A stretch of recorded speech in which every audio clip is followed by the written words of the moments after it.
Bapu my God આ તો my Q birthday my શું આવ્યું બધાનો મેલેરિયો હું આવ્યા અમે પાણી ભરવા આવ્યા છે અહીંયા.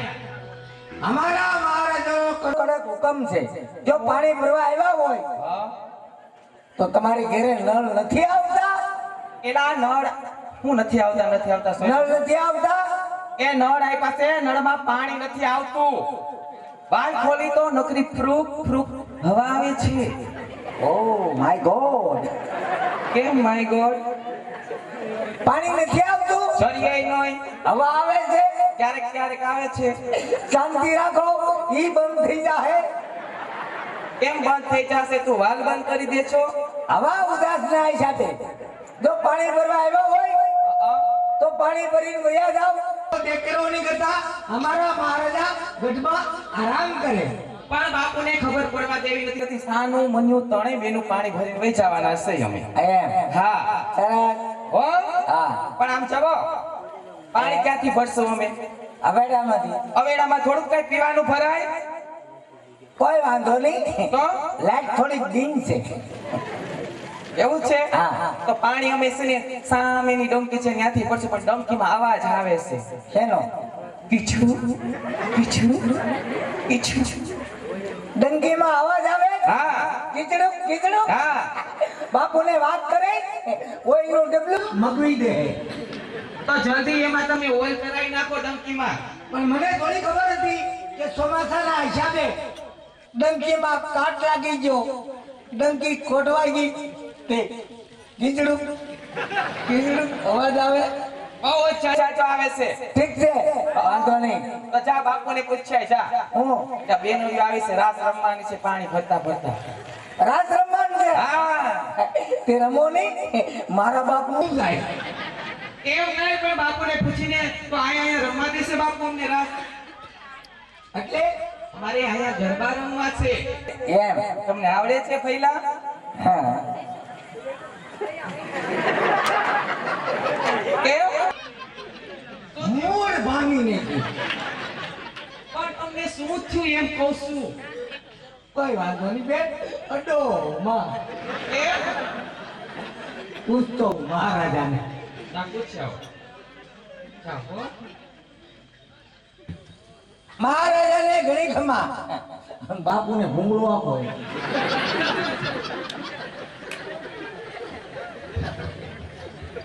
બોલો પ્રધાનજી જી મહારાજા તમારી અઢળક કૃપા હોય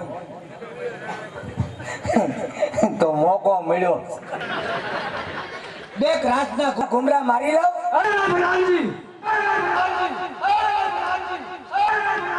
જી બાપુ નહીં મેળ આવે કા શું થયું? બાપુ કાશી નીંદર માંથી જાગી ગયા પણ બાપુને તો એ કેવી રીતના પૂછવી ખબર છે? એ વરકા ભરી ભરીને ન પૂછાય. તો બાપુ પાસે જવાય વાલ ભર્યું પ્રેમ ભર્યું જઈને પૂછાય. બાપુ બેનોડિયું દીકરીઓ રાસ રમવા આવી છે તો રાસે રમવાની છે અને પાણી ભરવાની છે. જા પૂછે એકવાર પાછું. ના નહીં પાડે જા તો.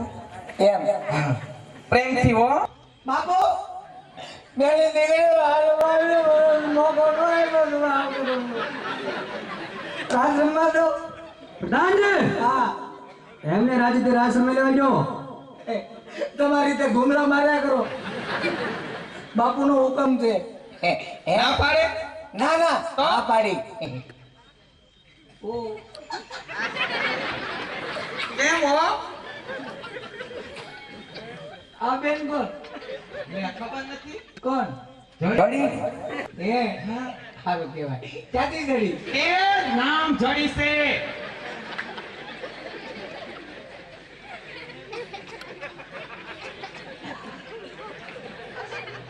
ખબર છે શું એમ નામ? હા દેવી. એ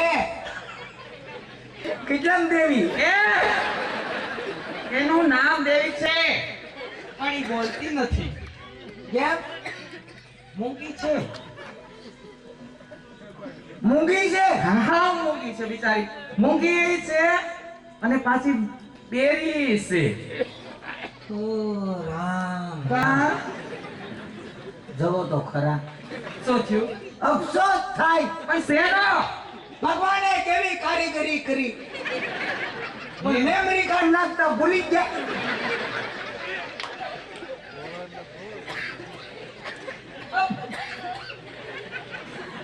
પહેલેથી જ અફસોસ છે.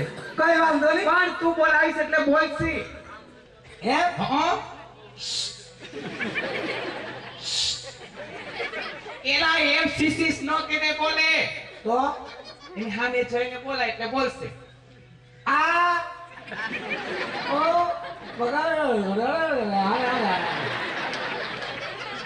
હે? ડબ્બા ડબ્બા ડબ્બા. બે ડબ્બા. અબા જબા ડબ્બા. આમાં વાળાના ડબ્બા ઉડી ગયા. એને રાસ રમતા આવડે ઈ રમે છે. હે? એ સામે રાસ રમે એટલે રમશે. હે? નહીં ભાવે. કોઈ વાંધો નહીં. તમે રાત ચાલુ કરો. બરાબર છે? અને અમે જોઈએ. હાલ બાપુ પાસે જઈને બેસી જા જા. હા. જોવો જોવો જોવો.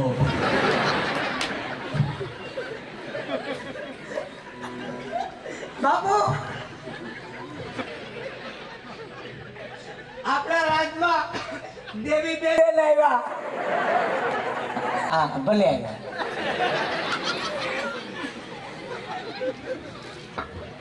સારું બાપુ પાસે બેસી જા એકવાર. કોઈ વાંધો નહીં. કારણ કે એ દેવી બેને 9 મીટરનો ચણિયો પહેર્યો છે.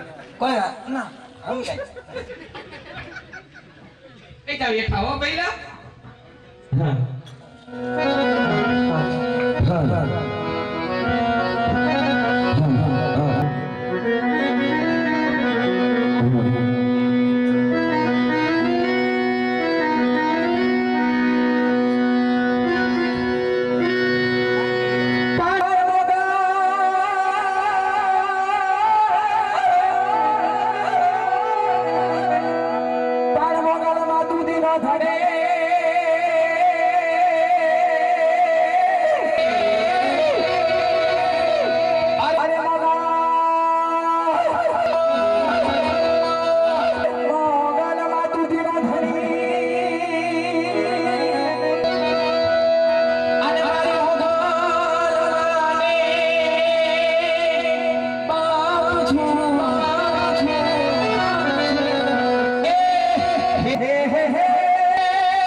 ફરમાઈશ આપી હોય તો 101 રૂપિયા આપીને ફરમાઈશ આપી શકો છો. અને કોઈના કુળદેવી કે કોઈના સુરાપુરા દાદાની ફરમાઈશ આપી હોય તો પણ તમે 101 રૂપિયા આપીને ફરમાઈશ આપી શકો છો. અને કોઈને અહીંયા ઘોર કરવા કે અહીંયા કોઈને પૈસા ઉડાડવા આવવું હોય તો પણ આવી શકો છો. બાધા લઈ જાઓ, છૂટા દઈ જાઓ અને તમારી ફરમાઈશને પૂરી કરો અને માન આપી અને અહીંયા વધાવો. અને તમારી ફરમાઈશ જે અમને આવડતી હશે એ તમારી ફરમાઈશ અમે પૂરી કરી આપશું ત્યારે. અને જે કાંઈ પૈસો અહીંયા થાય છે બાપા, એ તમારે અહીંયા રાજુલામાં અહીંયા બાજુમાં મંદિર છે ત્યાં જ રહેવાનો છે. એ તમને ખબર છે આ મંદિરનું કામ ચાલુ છે એટલે મન મૂકીને જે કાંઈ પૈસો એ તમારા ને તમારા મંદિરમાં રહેવાનું છે. તમારું ને તમારું અહીંયા જે છે એ તમારે ને તમારે ભાવવાનું છે બાપા. એમ ત્યારે કંકુડા ઘોરાણા એ પગલા છપાણા ઝરના ચડકારે મારી મોગલમાં આવ્યા. આવ્યા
માની ફરમાઈશ લેવાની છે ત્યારે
બાજુથી એક સ્વરૂપ કાવ્ય આપણે મોગલ માની ફરમાઈશ લેવાની છે